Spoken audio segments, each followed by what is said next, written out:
짙은 안개 아래 은밀한 추격전이 벌어지고 있었다.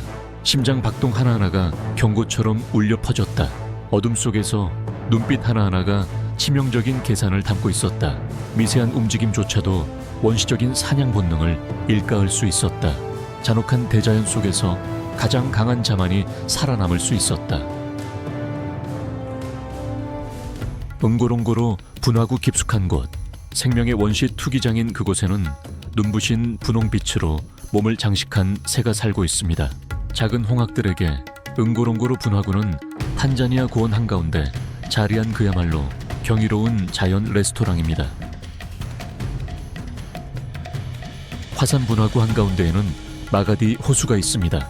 겉보기에는 혹독할 정도로 얕은 알칼리성 염호지만 이곳은 작은 홍학들의 거의 독점적인 먹이원인 나선형 조류가 폭발적으로 번성하는 비옥한 터전이 됩니다. 카로티노이드가 풍부한 이 조류는 새들의 깃털에 특유의 선명한 분홍빛을 입혔는데 이는 마치 적도 태양빛이 직접 물들인 것과 같습니다. 홍학의 부리는 정교한 수학기계이다. 알칼리성 물에 거꾸로 잠기면 부리는 정밀한 여과 장치가 되어 물에서 생명의 정수를 걸러낸다. 이는 수천 년에 걸쳐 완성된 도구로 다른 이들이 오직 불모지만을 보는 곳에서 생명을 찾도록 설계되었다. 비록 여러 곳에 서식하지만 전 세계 작은 홍학 개체 수의 거의 80%가 현재 동아프리카에서 번성하고 있습니다.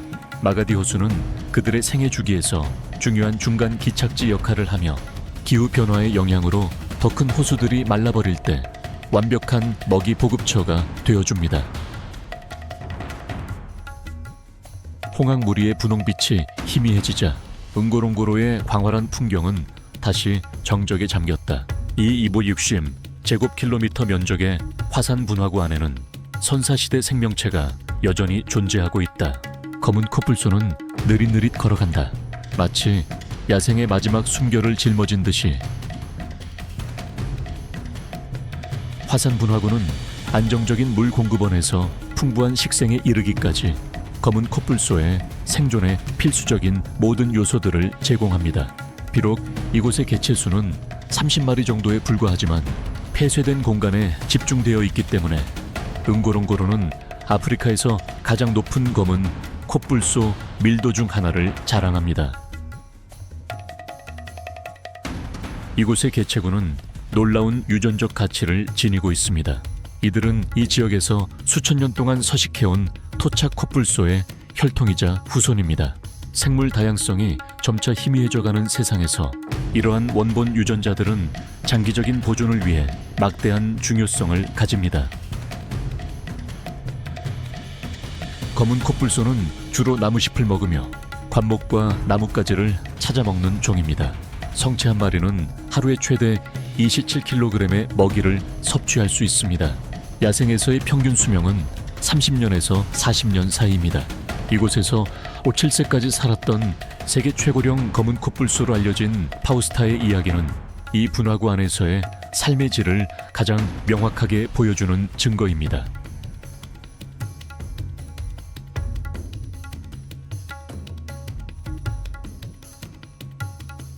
하지만 응고롱고로는 온순한 거인들의 왕국만은 아닙니다.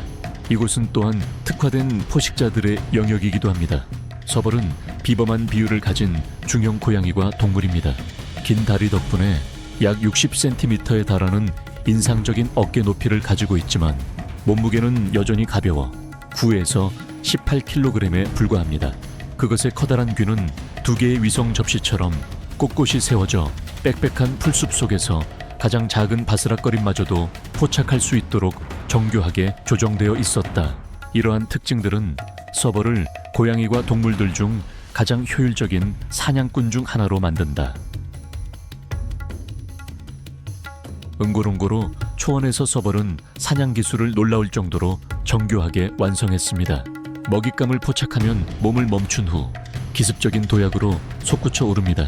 고양이와 동물 중 몸집 대비 가장 긴 다리를 가진 서벌은 공중의 새를 낚아채기 위해 2m까지 뛰어오를 수 있습니다. 이들의 사냥 성공률은 약 50%로 이는 대형 고양이와 동물보다 훨씬 높은 수치입니다. 화산분화구 가장자리 뒤편으로 해가 질 무렵 깊고 웅장한 포효가 울려 퍼졌다.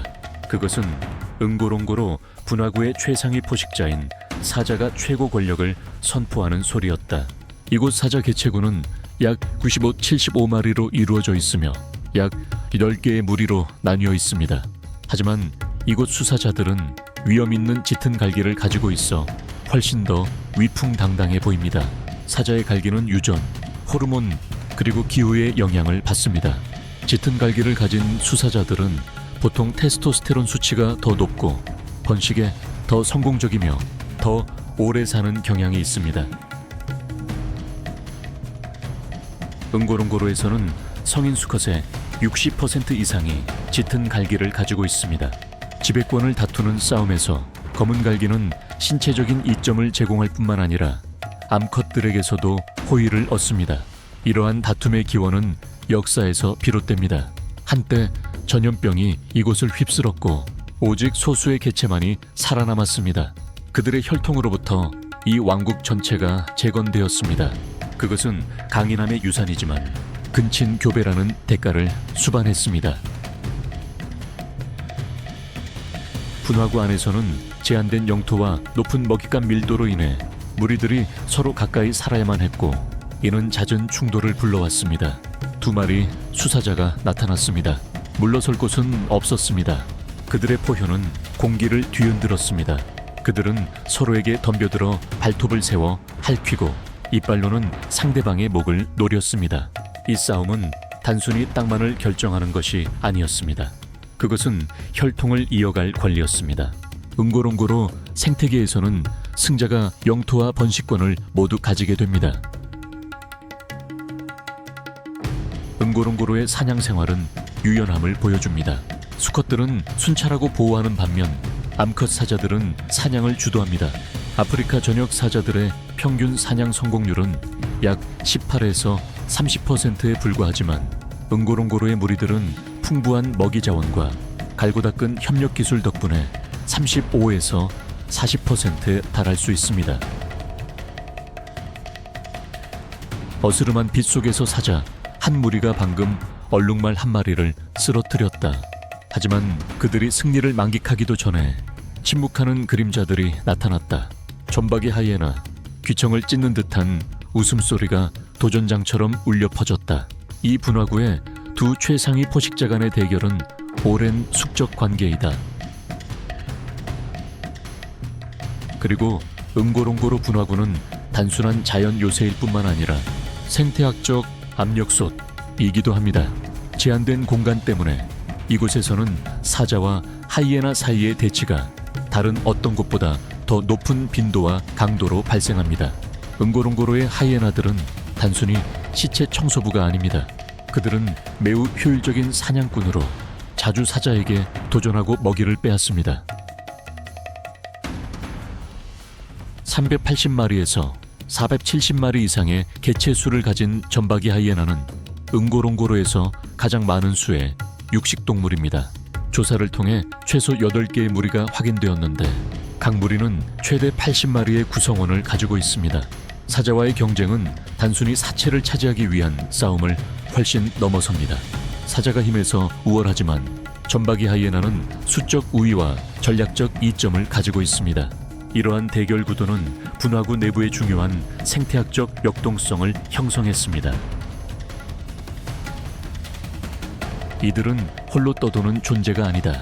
각 무리는 엄격하게 조직된 모계 사회처럼 운영되며 최고 서열은 우두머리 암컷에게 속한다. 수컷들은 성체가 되면 무리를 떠나 번식을 위해 다른 무리에 합류하려 한다. 이 메커니즘은 분화구의 제한된 지리적 환경 내에서 근친교배를 방지한다.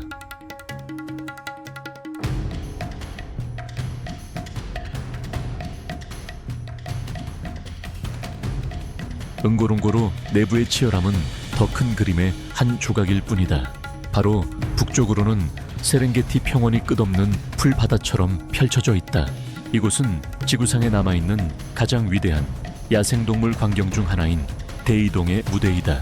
매년 약 1.500만에서 200만 마리의 누, 2,000마리 이상의 얼룩말, 그리고 5,000마리의 가젤이 세렝게티 마라 생태계를 가로질러 800km가 넘는 대장정을 시작합니다. 그리고 만약 대이동이 거대한 교향곡이라면 세렝게티는 바로 그 오케스트라입니다. 1400제곱킬로미터가 넘는 넓은 지역 전체에서 생명은 그저 존재하는 것을 넘어 폭발적으로 번성합니다. 마사이족 언어로 세렝게티라는 이름은 끝없는 평온을 뜻하며, 이 이름은 생명의 끊임없는 움직임과 재생을 고스란히 담아낸 모습입니다. 비가 그치면 응고롱고로 근처 은두투 지역은 출발 지점이 됩니다. 이곳에서는 고대 화산재로 형성된 땅이 미네랄이 풍부한 초원을 길러냅니다. 이 지역의 식생은 빠르게 자라며 영양 수준이 높습니다. 그렇기 때문에 1월부터 3월까지 거대한 이주동물떼가 이곳으로 모여듭니다. 그랜트 얼룩말 무리들은 마치 고대 기억이 발걸음마다 깊이 새겨진 것처럼 대이동의 흐름을 이끌었습니다. 이들은 여러 세대에 걸쳐 깊이 각인된 일종의 생물학적 지도, 즉 기억을 따라 움직입니다. 약 20만 마리의 그랜트 얼룩말이 매년 이 여정에 참여합니다. 이것은 가장 작은 얼룩말, 아종이지만 탁월한 지구력을 지니고 있습니다. 그것의 흑백 줄무늬는 단순한 위장이 아니라 천 조절에도 도움을 줍니다.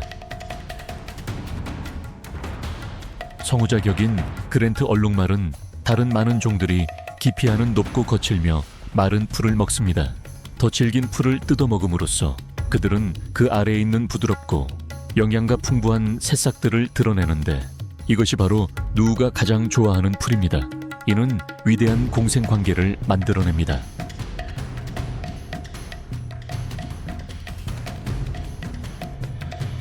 한편 누는 지구상에서 가장 큰 번식 행사 중 하나에 참여합니다.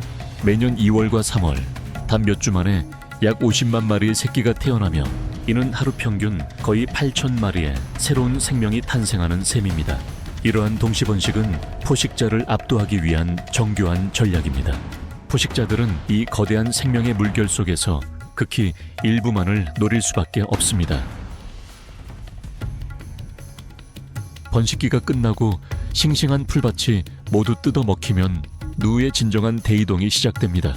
약 1.5에서 1.7 백만 마리가 함께 이동합니다. 이들의 소화계는 신선한 풀에서 에너지를 빠르게 흡수하도록 설계되었습니다.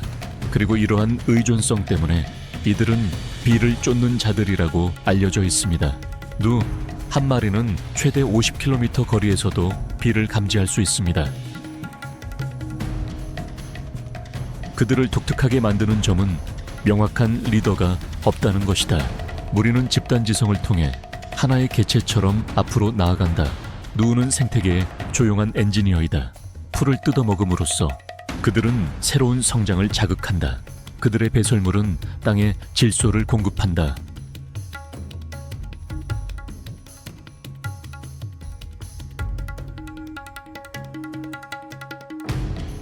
한 해의 중반쯤 되자 진정한 시련들이 시작되었다.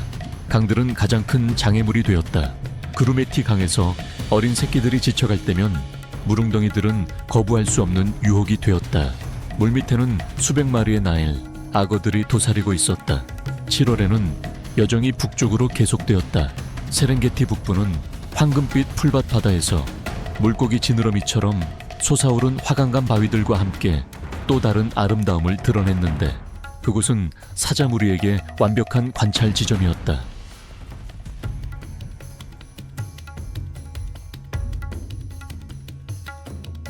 하지만 8월이 되자 마라강은 모든 것을 바꾸어 놓았다. 이 강은 대지를 가르며 그곳에서 야생 세계에서 가장 극적인 강 도화 중 하나가 펼쳐진다. 그루메티 강과는 달리 마라강은 더 깊고 물살이 더 세며 악어도 더 많았다. 수천 마리의 누떼가 앞으로 밀고 나아가며 소용돌이치는 강물 속으로 뛰어들었고, 포식자들이 도열한 방어선을 뚫고 지나가기 위해 사투를 벌였다. 하지만 이 비극 속에서 삶의 역설이 드러난다. 누떼의 대규모 죽음은 끝이 아니라 새로운 생명 주기의 시작이다. 수백만 킬로그램에 달하는 사체가 강바닥으로 가라앉으면서 물고기, 곤충, 조류 개체군을 먹여 살리는 거대한 영양 잔치를 만들어내고, 이는 비극을 생명의 선물로 탈바꿈시킨다. 이 지역의 성체 나이라거들은 길이가 3.5m에서 5m에 달하며 지배적인 개체들은 6m까지 자랍니다. 이들의 피부는 작은 골편으로 강화되어 있어 마치 생체 전차와 같습니다. 눈, 콧구멍, 귀가 모두 머리 꼭대기에 위치해 있어 거의 완전히 잠수할 수 있으면서도 주변의 모든 것을 감지할 수 있습니다. 이들의 무는 힘은 가장 강력한 힘 중 하나로 뼈를 쉽게 으스러뜨릴 수 있습니다.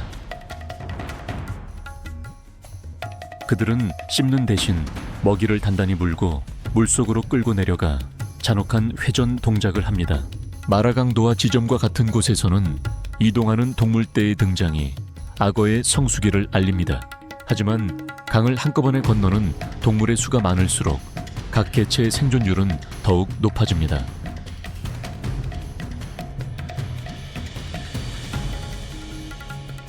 마라강을 건너면 그들은 푸른 초원의 약속의 땅인 마사이 말에 닿게 됩니다. 8월부터 10월까지 무리들은 이곳에서 쉬면서 풀을 뜯고 에너지를 비축하며 짝짓기 철을 준비합니다. 그들의 강인함은 이곳 생태계의 풍요로움에서 비롯됩니다.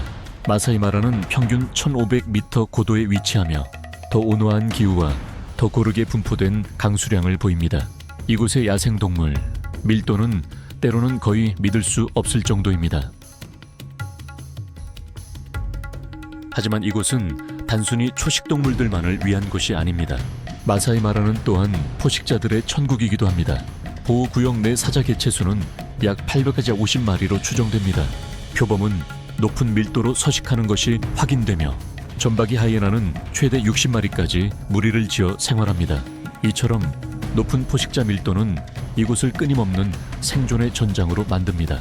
시끄러운 동물 무리를 피해 표범은 자신만의 리듬을 선택합니다.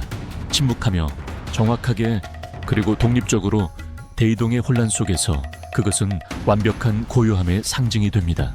무게가 30에서 60kg 나가지만 그것은 여전히 100kg이 넘는 먹잇감을 나무 위로 끌어올릴 만큼 충분히 강합니다. 계절 이동에 의존하는 포식자들과는 다르게 표범은 매우 다양한 식단을 유지한다. 설치류, 땅새부터 가젤 영양에 이르기까지 어떤 것이든 먹이가 될 수 있다. 연중 활동함에도 불구하고 표범은 좀처럼 눈에 띄지 않는다. 그들은 존재하지만 보이지 않는다. 마사이 마라에서 그들은 독특한 역할을 합니다. 대이동이 수백만 마리의 먹잇감을 보호구역으로 몰고 올 때 표범은 그 혼란 속으로 뛰어들지 않습니다. 그들은 이동 무리의 가장자리를 따라 움직이며 새끼들, 낙오된 동물들 또는 약한 동물들을 주시합니다. 암표범 한 마리가 목표물을 정했다. 몸을 땅에 바싹 붙이고 모든 근육이 팽팽하게 긴장했다. 녀석은 소리 없는 인내심으로 거의 소리 없이 기어갔다. 먹이와의 거리가 미터도 채 안 되었을 때 폭발적인 도약이 터져 나왔다. 번개 같은 속도로 목을 정확히 물었다. 가젤은 몸부림쳤지만 표범의 강력한 턱은 1분도 채 안 돼 모든 것을 끝냈다. 하지만 이 극적인 상황을 완전히 이해하려면 우리는 희생자인 톰슨 아젤을 봐야 합니다. 그들은 대이동에 참여함에도 불구하고 누가 지나간 후에 자라는 어린 풀을 선호하며 약간 다른 경로를 따릅니다. 그들의 수는 약 50만 마리로 더 적습니다. 몸집은 크지 않지만 이들은 가장 강력한 생존 도구 중 하나인 속도를 지니고 있습니다. 성체는 시속 80에서 3km에 달하는 속도를 낼 수 있습니다. 게다가 이들은 더 먼 거리를 높은 속도로 유지할 수 있으며 때로는 치타의 짧은 단거리 질주보다도 훨씬 더 끈질깁니다.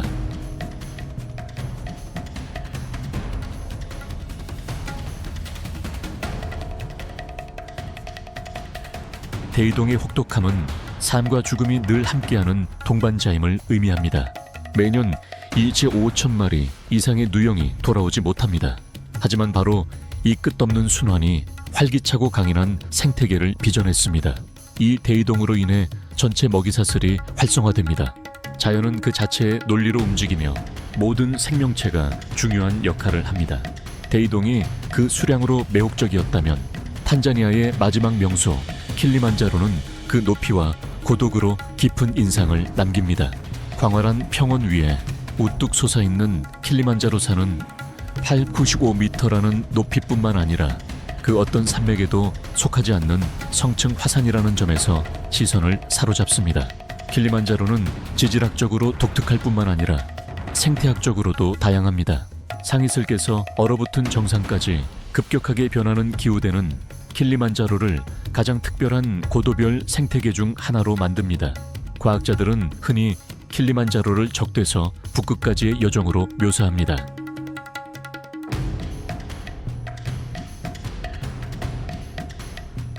(1800m) 이상의 고도에서는 울창한 열대우림이 지배적입니다. 이 푸른 녹음은 1200종 이상의 식물과 수백 종의 새들이 서식하는 곳입니다. 왕관 독수리가 이 왕국을 군림합니다. 왕관 수리는 잠복과 속도를 겸비한 사냥 전략을 구사합니다. 울창한 숲속에서 그것은 숨죽인 채 고요히 기다립니다.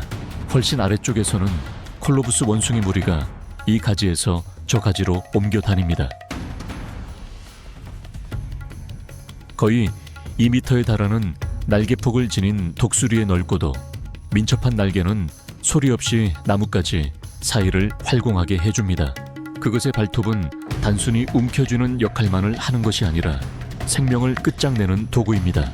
한번 움켜쥐면 떨어지는 모루와 같은 위력을 발휘하여 즉시 생명을 꺼뜨릴 수 있습니다.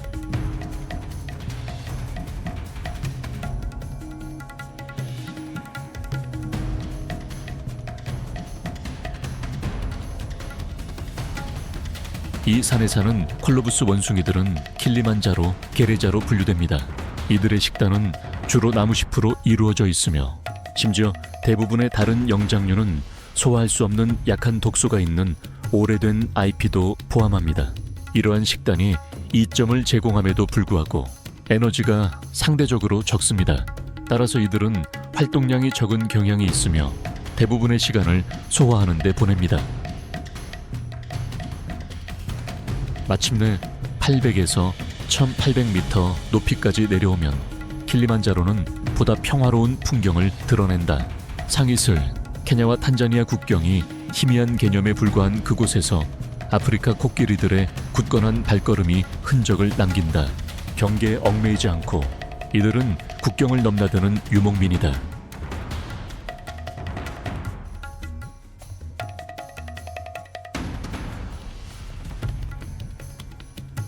우기에는 물에 잠겼던 암보셀리 지역에서 아프리카 코끼리들은 건기가 찾아오면 오래된 생태 회랑을 따라 킬리만자로 북사면을 향해 이동합니다.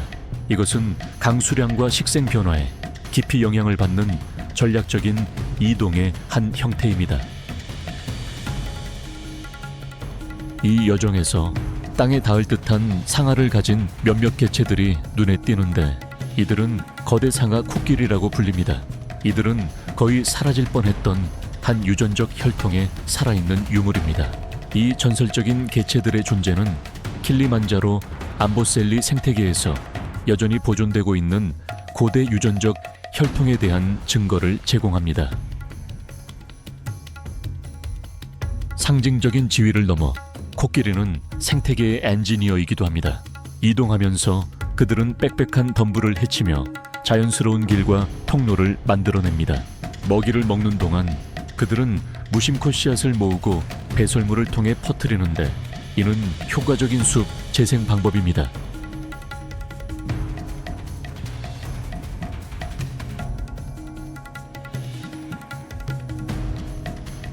차가족에게 킬리만자로는 단순히 풍경의 일부가 아니라 그들의 영혼의 일부입니다.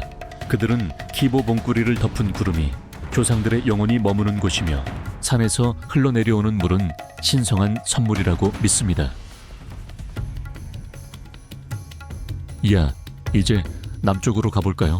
땅이 하늘로 솟아오르는 것이 아니라 오히려 땅속 깊이 가라앉아 있는 곳 말이에요. 바로 아프리카 최대의 내륙 습지 오카방고 삼각주입니다. 대부분의 강이 바다로 흘러 들어가는 것과는 달리 오카방고 강은 칼라하리 사막 한가운데서 그 흐름을 멈춥니다. 2014년에 유네스코는 이 지역을 1000번째 세계유산으로 지정했는데 이는 지리적 독특성뿐만 아니라 전 지구적 생태학적 가치 때문이었습니다. 매년 이 강은 약 110억 입방미터의 물을 쏟아내며 6,000에서 1,500 제곱킬로미터 이상의 면적에 걸쳐 퍼집니다. 홍수주기의 독특함은 희귀한 역설을 만들어냅니다. 건기에 물이 불어나고 다른 지역들이 메말라 있을 때 생명이 싹트는 것입니다. 그때 오카방고는 가장 다양한 야생동물 개체군 중 하나가 모여드는 장소가 됩니다.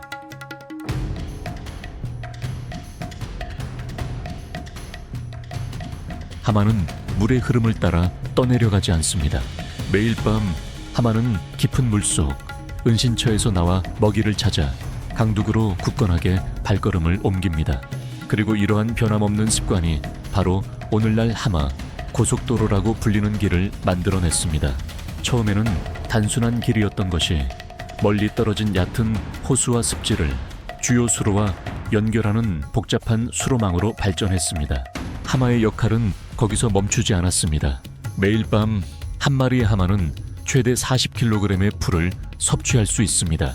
그리고 나서 물속에서 하마는 엄청난 양의 배설물을 배출하는데 이는 질소와 인이 풍부한 천연 비료로서 조류 및 플랑크톤의 성장을 촉진합니다.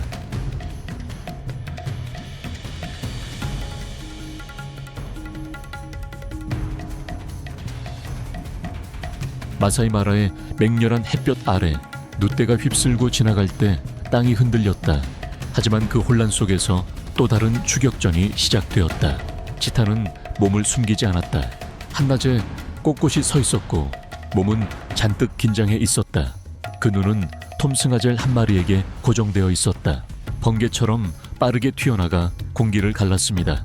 20초도 채 안 되어 치타는 시속 120km의 속도를 냈습니다. 하지만 영양은 쉽게 포기하지 않았습니다. 즉시 반응하며 본능적으로 지그재그로 방향을 틀었습니다. 날렵한 몸과 취약한 방어력을 지닌 치타는 밤에 사냥하는 것을 피합니다. 대신에 이들은 이른 아침이나 늦은 오후에 사냥합니다. 암컷들은 홀로 생활하지만 수컷들은 흔히 형제들로 구성된 동맹이라 불리는 긴밀한 유대감으로 뭉친 집단을 형성하는 경향이 있습니다. 하지만 치타는 먹이 사슬의 가장자리에 살고 있습니다. 속도의 달인임에도 불구하고 사자, 하이에나, 표범에게 종종 먹이를 빼앗깁니다. 매번 추격전을 벌인 후에는 쉬어야 하는데 그때 더 강한 경쟁자들이 나타납니다. 마사이마라에서 치타의 먹이 상실률은 1%에 달합니다.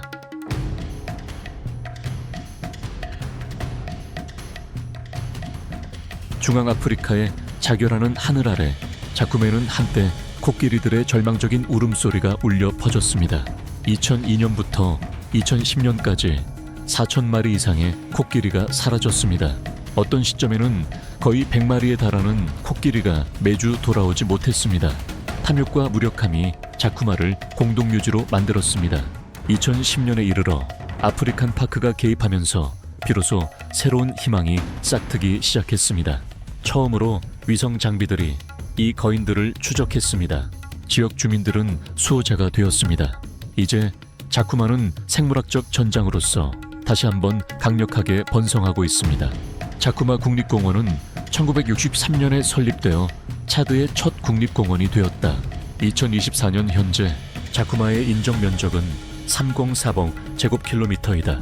이 공원은 사하라 사막의 가장자리와 열대림이 만나는 지점인 수단 사헬 생태 전환 지역에 위치해 있다. 이곳의 조류는 30종이 기록될 정도로 매우 다양합니다. 식물상으로는 자쿠마에서 500종 이상의 관다발 식물이 확인되었으며 주로 관목 초원 형태로 이루어져 있습니다. 자쿠마의 기후는 두 개의 뚜렷한 계절을 가진 방원주 기후로 특징 지어진다. 우기는 5월부터 9월까지 지속되며 반면 건기는 10월부터 4월까지 이어진다. 이러한 패턴은 야생동물의 생명주기와 행동을 결정한다. 자쿠마의 건기는 낮 기온이 보통 35도씨를 웃도는 가장 혹독한 환경을 선사합니다. 강수량은 거의 전무하여 강과 습지는 바싹 마릅니다. 하지만 이곳의 동물들은 결코 연약하지 않습니다. 흐릿한 먼지 속에서 아프리카 사양 고양이는 밤에 조용히 배회하며 필수적인 역할을 합니다. 곤충부터 죽은 동물의 사체까지 아우르는 그들의 유연한 식단은 분해 과정에 기여합니다.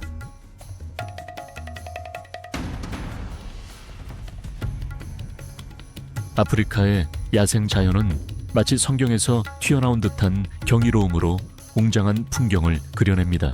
하지만 그 웅장함 뒤에는 점점 더 커지는 도전들이 존재합니다. 킬리만자로산은 1912년 이래로 85% 이상의 빙하를 잃었습니다. 나일강은 댐 건설과 오염으로 인해 단절되고 있습니다. 오카방고 삼각주는 가뭄과 씨름하고 있습니다. 사하라 사막은 계속해서 확장되고 있습니다. 홍해는 산호 백화 현상에 직면해 있습니다. 하지만 희망은 아직 남아 있습니다. 대이동을 보호하기 위해 마사이 마라 보존센터는 야생동물을 추적하고 밀렵을 방지하고자 Earth Ranger 감시 네트워크를 도입했습니다. 킬리만자로에서는 재조림 프로그램이 강화되고 있습니다. 나일강을 따라서는 농부들이 습지를 복원하기 위해 혼농임업 방식을 적용하고 있습니다. 자연의 변화하는 리듬 속에서 모든 작은 행동 하나하나가 더 큰 변화로 이어집니다. 책임감 있는 여행을 선택하고 보존 프로젝트를 지원하며 쓰레기를 줄이고 지속 가능한 소비를 실천하는 것은 우리가 이 경이로운 자연을 보호하는 데 도움이 될 수 있는 방법들입니다. 왜냐하면 이것들은 단지 아프리카만의 것이 아니라 우리 모두의 유산이며 우리가 함께 살아가는 행성의 연약한 아름다움과 놀라운 회복력에 대한 상기이기 때문입니다.